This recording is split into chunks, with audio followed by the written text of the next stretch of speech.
लक्ष्मण हाके नावाचा मनोरुग्ण या महाराष्ट्रामध्ये जे समाजा म्हणजे जातीय तेढ निर्माण करण्याचं काम करतो आणि तू कुणाच्या इशाऱ्यावर करतो हे देखील आम्हाला चांगलं माहित आहे।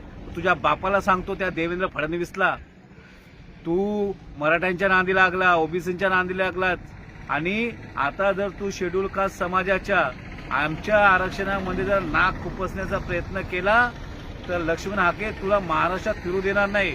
भीमराव सेनेच्या वतीने तुला एकदम ताकीद देतोय। तू ज्या बाबासाहेब आंबेडकरांचं नाव घेतो, त्या बाबासाहेब आंबेडकरांनी जे आरक्षण मिळवलं त्याच्या विरोधात काम करायला लागलास।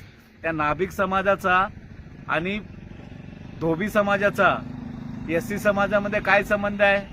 तुला एवढी खाज असेल ना उडवून घ्यायची तर ते ओबीसी मध्ये त्यांना घे। एससी समाजाच्या आरक्षणाच्या बाबतीमध्ये जर थोबाड खोललं तर तुझं थोबाड फोडल्याशिवाय भीमराव सेना शांत बसणार नाही। तुला ही शेवटची वॉर्निंग आहे। वॉर्निंग नाही, तू जिथे दिसेल तिथे तुला फटकवू, कारण तू खूप मोठी गोष्ट आज बोलून गेलायस। शेड्यूल कास्ट समाजामध्ये आम्ही कुणालाही सहन करणार नाही। ते आमच्या हक्काचं आरक्षण आहे।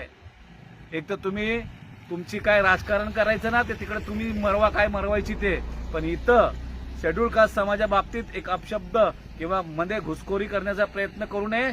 आणि त्या नाभिक समाजाचे आणि धोबी समाजाचे जे काही असतील ना सोकाल पुढारी, त्यांनी देखील आपल्या अवकातीमध्ये राहावं।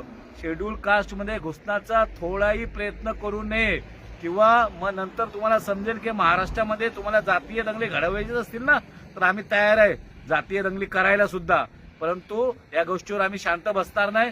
सर्व आंबेडकरी समाजाच्या नेत्यांनी एकत्र येऊन या हाकेला जोरदार उत्तर दिलं पाहिजे असे मी सगळ्यांना अपील करतो। जय भीम।